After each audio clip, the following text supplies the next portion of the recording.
Hello, welcome. My name is Sonia Czernik, and this is number 9 in the series of the 5D success model. And the 5D personality test is part of that success model. If you haven't watched the previous videos, I'd recommend that you do, because we're talking today about the sufferer mindset, and it's all been about mindsets and your mindset and how you can adopt and shift out of a mindset that's not suiting you to one that is going to be producing results and success you want in any area of your life. So that's why it's important to know all about the different mindsets and to be able to identify them through the 5D personality test, which you can take by going to the website below. So the sufferer mindset, we're going to begin with that today. And at its extreme, we're talking about the person that actually doesn't know what they don't know. And if you've heard of the 4 stages of learning of a new skill, this is the first stage of that.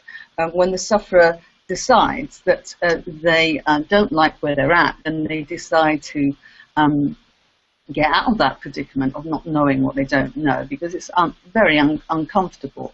So if you want to know more about those stages, you can also find that at the website 5dpersonalitytests.com. So we're talking about various aspects of the sufferer, and at its very extreme, we're talking about the victim. And this can be seen as an actual orphan or a wounded child. They can be seen by others as an easy target of prey or fall guy. And there are many names that are given to the victim. But in general, what is considered to be the consensus of opinion is that they are at the mercy of another or on the mercy of others. Another aspect is the scarcity side of the sufferer at the extreme. And this scarcity can be in terms of not having received love and warmth, attention, or when they were younger, or none, or little, or not perceived that they did, or not having had the material things in sufficient quantities, literally being an orphan, not having things, and also they can be needy in terms of being empty in terms of fulfillment, spiritual. So neediness comes out of the scarcity, but at this point, at the extreme, they don't know what they don't know. So they've got nothing to compare if they see others in the same situation as they are. Another aspect of the sufferer at the extreme is they doubt themselves, because at the extreme, they've got others doing things for them in the main, or reliant on others for sufficiency, because they're coming from a space of survival.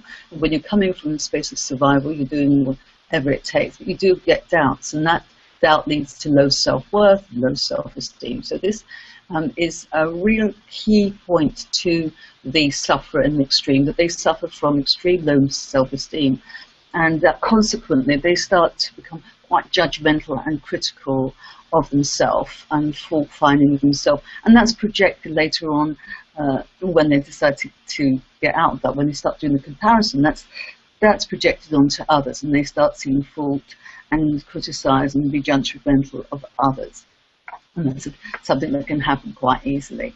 So another aspect is the way that they deal with fear, and this can be a trauma or a fright of some sort. And the way the sufferer at the extreme deals with fear is to become frozen, stuck, paralyzed, immobile.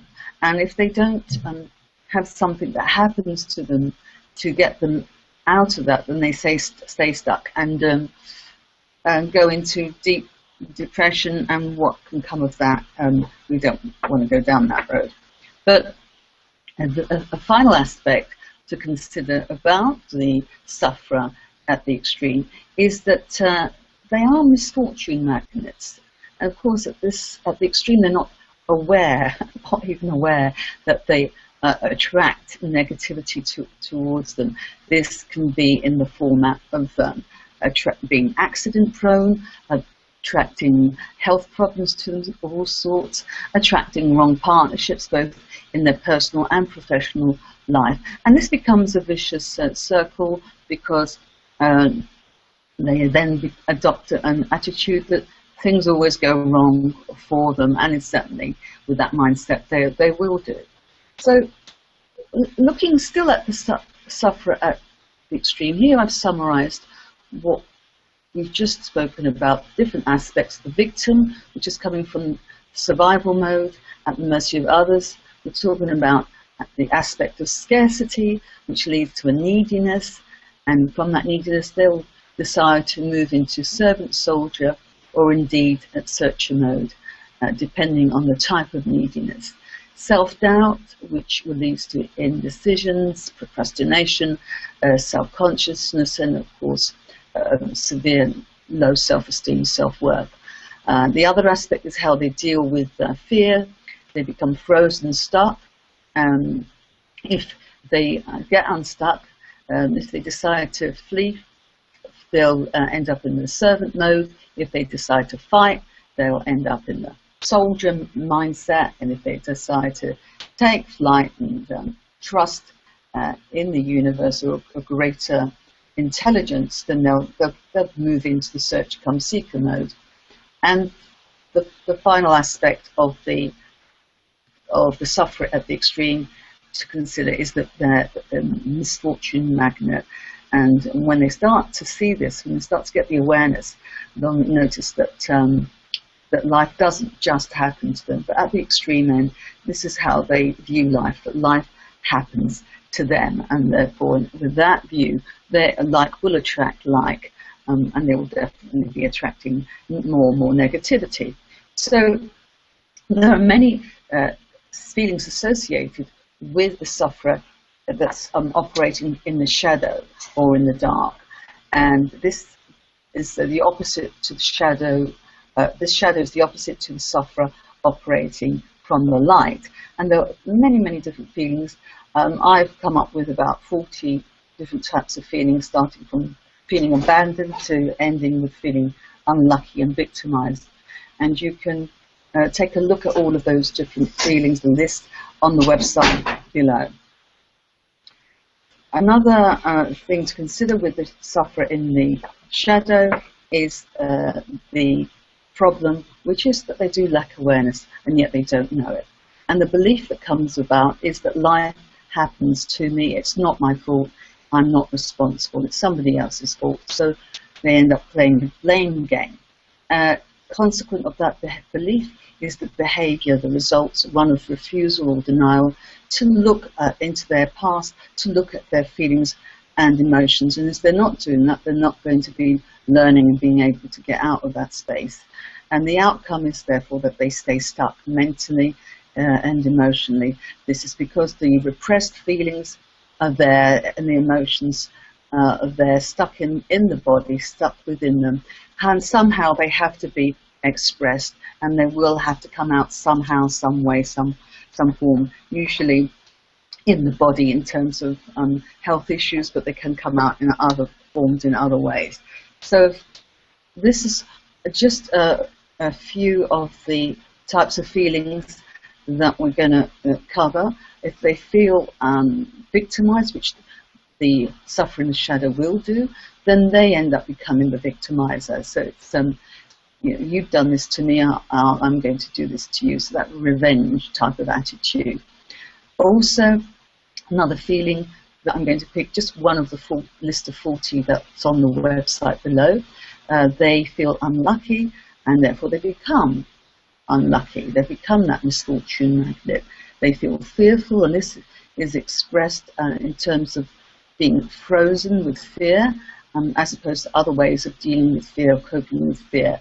And when you're frozen with fear, you can end up worrying, and it takes the form of can take the form of anxiety, which can lead to overwhelm, and can be expressed in the format of perhaps something like OCD, and that's obsessive compulsive disorder, or panic attacks. So those repressed feelings will have to be, as I said earlier, expressed somehow. Unworthiness is another feeling attributed to the sufferer in the shadow, and that can be feeling unworthy of love and attention, unworthy of abundance in any form, abundance of money, material possessions, or an abundance of attention. And what happens in that situation, they become addicted. In order to feel better about themselves, they start to behave in a way, take on a behavior to excess. That can be excess food, excess drink, excess alcohol. So the only way to get out of that is develop an increased awareness, and then in that way you become the sufferer in the light. The sufferer in the light is the opposite of the sufferer in the shadow. The sufferer in the shadow, the motto is I can't, and the sufferer in the light is moving to I can. And once they adopt that motto, then they can move in any direction, and the direction of the soldier, servant, or the searcher-seeker. So if you'd like to know more about all of those mindsets, you can go to the website below, 5dpersonalitytest.com. Thank you for listening. Bye for now.